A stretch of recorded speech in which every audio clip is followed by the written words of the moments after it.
Isang magandang hapon po sa inyong lahat. Ito na naman po ang inyong Kuya Attorney Noel na muli magbabahagi ng kaunting kaalamang legal. Kamusta na ba kayo? Yung aking mga subscribers, mga viewers, yung mga bago pa lang napapagawi dito sa aking channel, sana ay mawili kayong manood nitong aking mga vlogs. Meron kayong mapupulot na kaunting kaalaman na pwede nyong magamit in the future. Lalo na sa ang mostly ang topics natin ay tungkol sa transaksyon sa lupa. Okay. So kung nagustuhan niyo yung vlog ko ngayon ay paki-like ninyo, subscribe, tapos i-share ninyo po para mas maraming makapanood. Okay. Ngayon, meron tayong panibagong topic. Simple lamang po ito pero palagay ko makakatulong to sa mga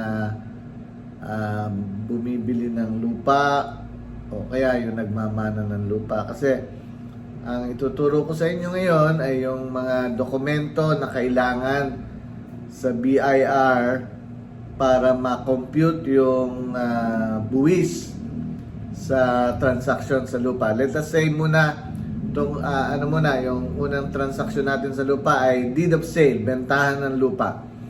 Ano po ba ang mga dokumento ang kailangan ninyo para ma-compute ang BIR taxes ng bentahan ng lupa? Ang mga BIR taxes ng bentahan ng lupa ay yung capital gains tax tsaka yung documentary stamp tax.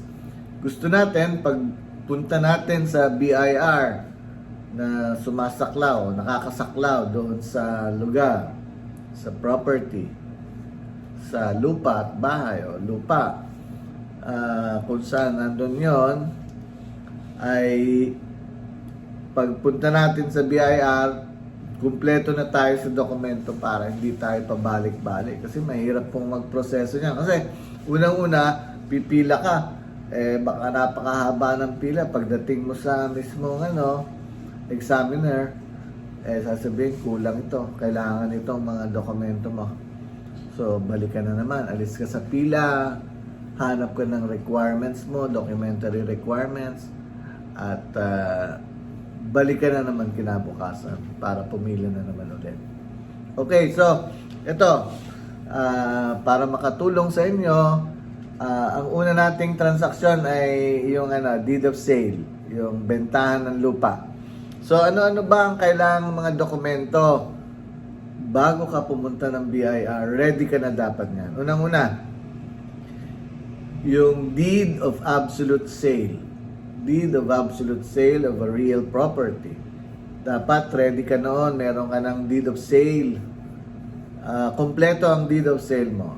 I mean, yung mga detalye dyan, nandiyan ang name of the parties, sellers, buyers, of legal age, civil status nila, yung kanilang address, citizenship, lahat nakalagay yan doon. Nakalagay din yung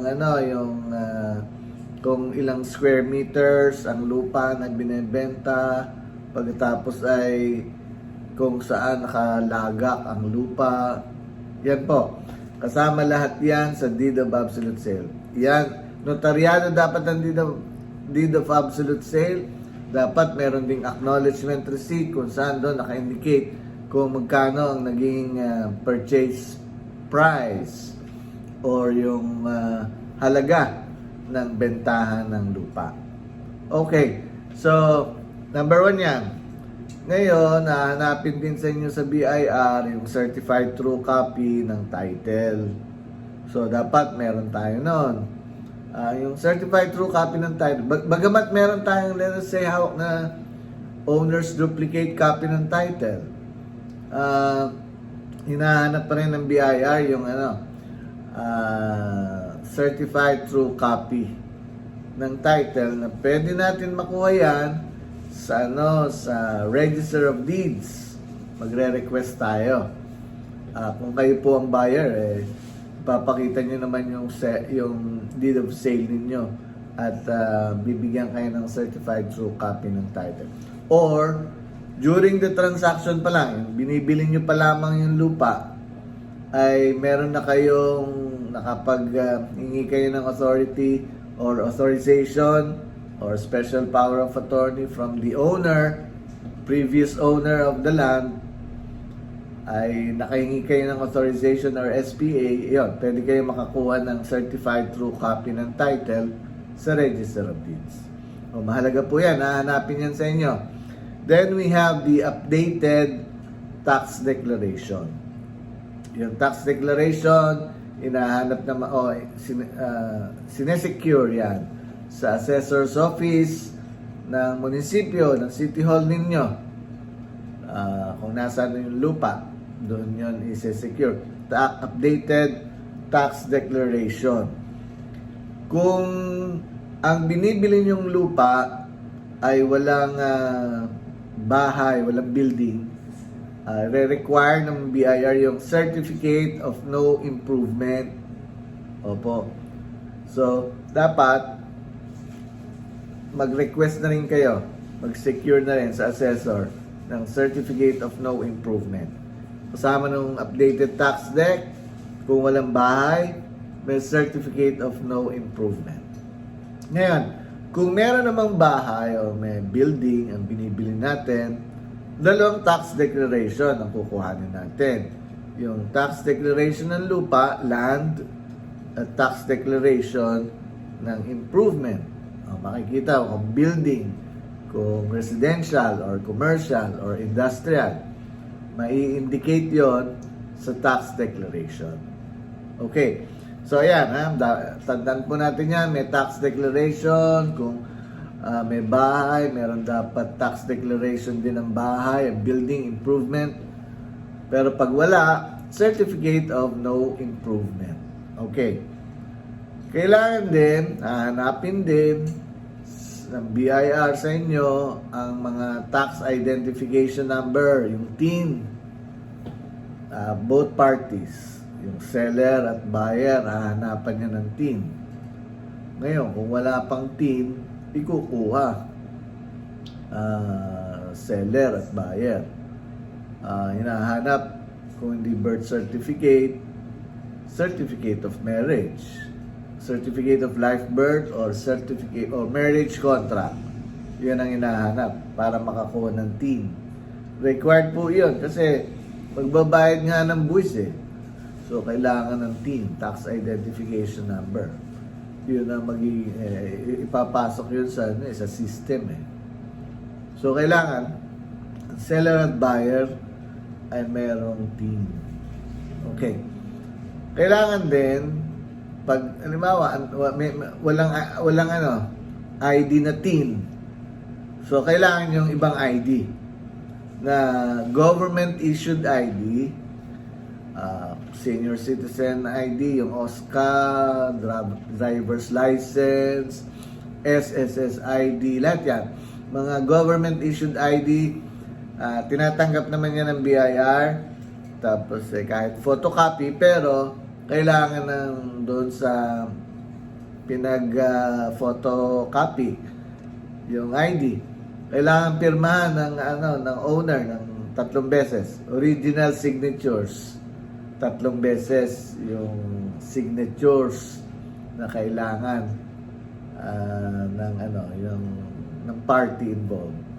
Okay, so yan. Yung ID na yan kailangan din.